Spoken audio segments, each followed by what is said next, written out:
இந்த சுந்தரவல்லி இருந்துட்டு மாதங்கிய இப்போ மலை போல நம்பிக்கிட்டு இருந்தாங்க. ஆனா கடைசியில மாதங்கி தான் வந்து இப்போ சுரேகாவ கடத்தி வச்சிருக்கிறது அப்படிங்கிற ஒரு விஷயம் முதற்கொண்டு எல்லாமே இப்போ தெரிய வந்துடுது. கடைசியில சுந்தரவல்லி இருந்துட்டு இப்போ இந்த மாதங்கிய போட்டு அடி அடின்னு அடிச்சு வெளுத்து கட்டுறது மட்டும் இல்லாம, சாகுற அளவுக்கு வந்து கழுத்த புடிச்சு நெரிக்க ஆரம்பிச்சுறாங்க. கண்டிப்பா இந்த மாதங்கி இந்த ஒரு விஷயத்த எதிர்பார்த்திருக்கவே மாட்டாங்க அப்படின்னு தான் சொல்லணும். ஏன்னா இந்த ஒரு விஷயத்துல வந்து இவங்க எவ்வளவு கிளவரா யோசிச்சுக்கிட்டு இருந்தாங்க. அதுவும் இல்லாம வந்து இப்போ அடுத்தடுத்த விஷயங்கள் அதாவது அந்த ரஞ்சித்ல இருந்து இந்த மாதங்கி அடுத்ததா கௌசிக் இவங்க எல்லாருமா சேர்ந்து எப்படி செயல்பட்டாங்க அப்படிங்கிற ஒரு விஷயம் எல்லாருக்குமே நல்லாவே தெரிஞ்சது.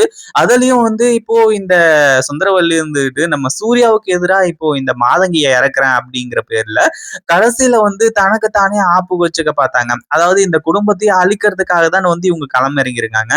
இந்த ஒரு விஷயம் தெரியாம மாதங்கி வந்து அமெரிக்கால படிச்சவ, அங்க படிச்சவ, இங்க படிச்சவ, அவளுக்கு மூளை இருக்கு அப்படிங்கிற மாதிரி வந்து சொல்லி இப்போ இந்த ஆபீஸ் கம்பெனியை வந்து பெருசாக்க போறோம் அப்படின்ற மாதிரி வந்து சொல்லி இவங்களுக்கு ஏதோ மூளை இல்லாத மாதிரி வந்து மூளைக்கெட்டத்தனமா பண்ணிட்டு இருந்தாங்க. ஆனா கடைசியில இங்க சுரேகாவை வந்து காணோம் அப்படிங்கிற ஒரு விஷயத்துல ஏற்கனவே போலீஸ் கம்ப்ளைண்ட் அது இதுன்னு சொல்லிட்டு நிறைய விஷயத்துல வந்து இப்போ சுரேகாவை தேடிட்டு இருந்தாங்க.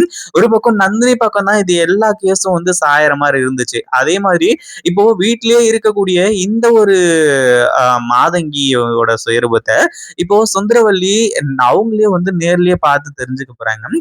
அதாவது சுந்தரவல்லி வந்துட்டு இந்த மாதங்கி வந்து யார்கிட்டயோ போன்ல பேசிக்கிட்டு இருக்கிறத வந்து கேக்குறாங்க. அதுவும் இல்லாம இந்த ரஞ்சித் கிட்ட சொல்லிட்டு இருக்காங்க, இந்த குடும்பத்துக்குள்ள நான் வந்துட்டேன், அதே மாதிரி இந்த குடும்பத்தை அழிக்கிறதுக்கு எனக்கு கொஞ்ச நேரம் பிடிக்காது. இன்னும் எண்ணிய வந்து 10 நாள்ல இந்த குடும்பம் என்ன நிலைமைக்கு ஆளாக போகுதுன்னு பாரு. ஏற்கனவே நம்ம பிளான் பண்ண மாதிரி அந்த சுரேகாவோட முடியையும், அதே மாதிரி சுரேகாவோட கால்ல இருந்த அந்த கால் கொலுசு, தங்க கொலுசையும் வந்து ஒரு பார்சல் வச்சு அந்த ஒரு பார்சல கொண்டு போய் வந்து நந்தினியோட ரூம்ல வச்சுட்டேன். இனிமே பிரச்சனையே கிடையாது. இதுக்கப்புறம் வந்து எல்லாமே நம்ம நினைச்ச மாதிரி தான் நடக்கும். சுரேகா வந்து உயிரோட திரும்பிடுவா. ஆனா அதுக்கப்புறம் அதாவது சுரேகாவுக்கு இப்ப எதனா ஒண்ணு ஆச்சு அப்படின்னா கூட அதுக்கு நந்தினி தான் காரணம் அப்படிங்கிற மாதிரி வந்து சொல்லி கண்டிப்பா நந்தினியை உண்டு இல்லைன்னு பண்ணுவாங்க அப்படின்ற மாதிரி சொல்றாங்க. அதுக்கப்புறம் தான் சுந்தரவல்லி இருந்துட்டு இந்த மாதங்கியோட கழுத்தை பிடிச்சி நெரிச்சு இப்போ என் பொண்ணு எங்க அப்படிங்கிற மாதிரி வந்து சொல்லி மாதங்கியே கேட்க போறாங்க. இதை பத்தி நீங்க என்ன நினைக்கிறீங்க? அந்த வீடியோ பிடிச்சிருந்தா லைக் பண்ணுங்க, ஷேர் பண்ணுங்க. இப்பதான் நம்ம சேனலுக்கு ஃபர்ஸ்ட் டைம் வரீங்க அப்படின்னா கீழே இருக்க சப்ஸ்கிரைப் பட்டனை பிரஸ் பண்ணிக்கோங்க.